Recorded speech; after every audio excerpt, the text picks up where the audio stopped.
Hello, ഞാൻ ക്ഷേമ Surendran, ആൻചൽ hearing കെയറിലെ consultant ഓഡിയോളജിസ്റ്റാണ്. ഞാൻ ഇന്ന് നിങ്ങളുമായി ഷെയർ ചെയ്യാൻ പോകുന്നത് ഹിയറിംഗ് എയ്ഡ് ഡ്രൈ ബോക്സ് അല്ലെങ്കിൽ ഹിയറിംഗ് എയ്ഡ് ഡീഹ്യൂമിഡിഫയർ എന്നതിനെ പറ്റിയിട്ടാണ്. എന്താണ് ഈ ഡ്രൈ ബോക്സ് അല്ലെങ്കിൽ ഡീഹ്യൂമിഡിഫയർ? ശ്രവണ സഹായികൾ ഉപയോഗിക്കുന്നതിനോടൊപ്പം ചെവിയിൽ നിന്നുള്ള ചെപ്പി അല്ലെങ്കിൽ വിയർപ്പ് മെഷീനുള്ളിലേക്ക് കടക്കാനും ഇത് മെഷീനുള്ളിൽ ഈർപ്പം അല്ലെങ്കിൽ നനവ് ഉണ്ടാക്കാനും സാധ്യതകളുണ്ട്. ഇത്തരത്തിലുള്ള നനവ് മെഷീനുള്ളിൽ കടന്നു കഴിഞ്ഞാൽ ഉള്ളിലെ ഇലക്ട്രിക്കൽ സർക്യൂട്ട്സിന് കൊറോഷൻ ഉണ്ടാകാനും ഇതുമൂലം ശ്രവണ സഹായികൾ പ്രവർത്തനരഹിതമാകാനും സാധ്യതകൾ ഏറെയാണ്. ഇത് മാത്രമല്ല, ഹ്യൂമിഡ് ആയിട്ടുള്ള കണ്ടീഷൻസ്, അതായത് ഇപ്പോൾ കേരളത്തിലെ കാലാവസ്ഥ തന്നെ നോക്കിയാൽ അന്തരീക്ഷത്തിൽ ഈർപ്പം കൂടുതലാണ്.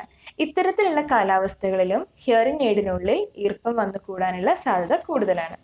അതുകൊണ്ട് തന്നെ റെഗുലർ ഡ്രൈ ബോക്സുകൾ അല്ലെങ്കിൽ ഈ ഇലക്ട്രിക് ഡീഹ്യൂമിഡിഫയേഴ്സ് എന്ന ഡ്രൈ ബോക്സുകളുടെ ഉപയോഗം റെഗുലറായി തന്നെ മുന്നോട്ട് കൊണ്ടുപോകുക.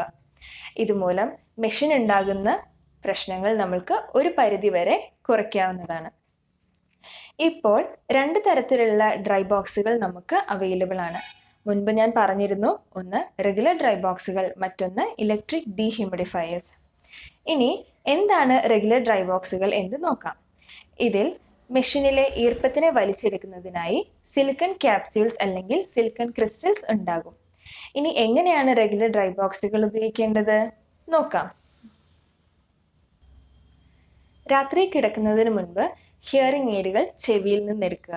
ശേഷം അതിലെന്തെങ്കിലും വെള്ളമായി ഉണ്ടെങ്കിൽ തുടച്ച് വൃത്തിയാക്കുക. അതിനുശേഷം ബാറ്ററി ഊരി മാറ്റി വെക്കേണ്ടതാണ്. പിന്നീട് ഈ ഹിയറിംഗ് എയ്ഡ് ഡ്രൈ ബോക്സിനുള്ളിൽ വെച്ച് അടയ്ക്കേണ്ടതാണ്.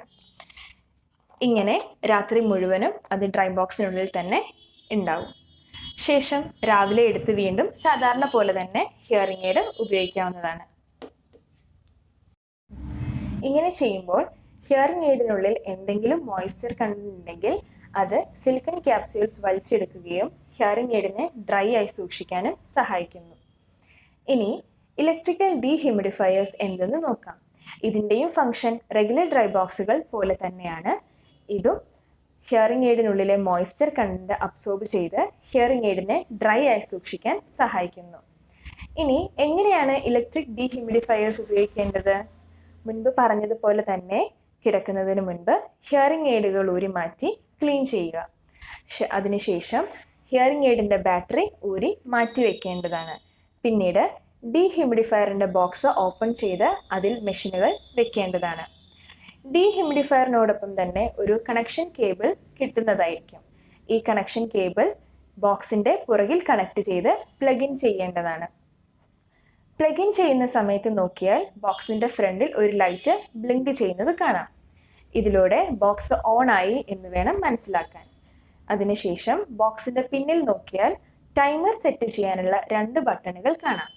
ഒന്നിൽ 3 അവർ എന്നും മറ്റൊന്നിൽ 6 അവർ എന്നും എഴുതിയിട്ടുണ്ടാകും.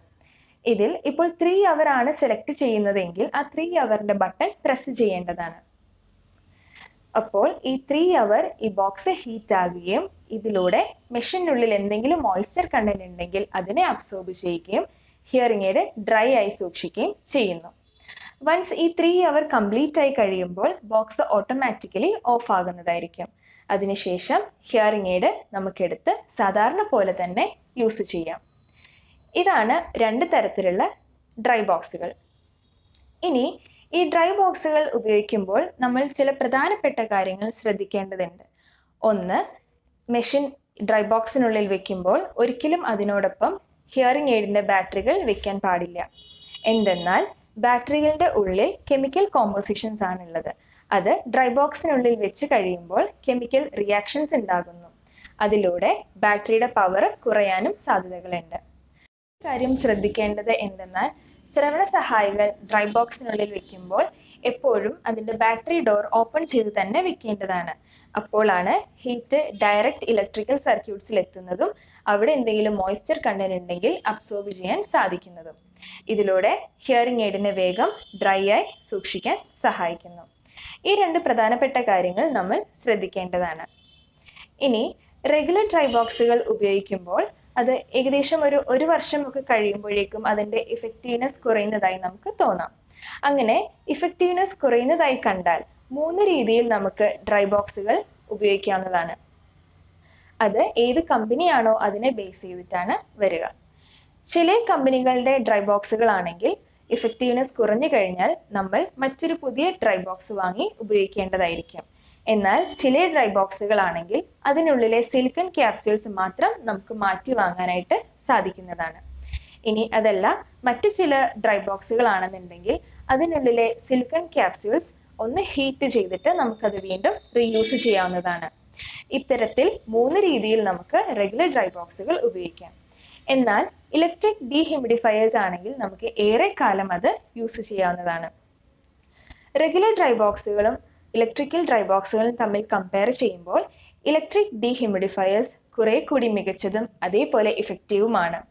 അതുകൊണ്ട് തന്നെ ഇലക്ട്രിക് ഡീഹ്യൂമിഡിഫയേഴ്സിന്റെ കോസ്റ്റും റെഗുലർ ഡ്രൈ ബോക്സുകളെ വെച്ച് കമ്പയർ ചെയ്യുമ്പോൾ കുറച്ച് കൂടുതലായിരിക്കും. ഈ കാര്യങ്ങളാണ് എനിക്ക് നിങ്ങളുമായി ഷെയർ ചെയ്യാൻ ഉണ്ടായിരുന്നത്. ഇനി ഇത്തരത്തിലുള്ള ഡ്രൈ ബോക്സുകൾ നിങ്ങൾക്ക് ആവശ്യമെങ്കിൽ അടുത്തുള്ള ആഞ്ചൽ ഹിയറിംഗ് കെയർ സെന്ററിനെ സമീപിക്കുക. താങ്ക്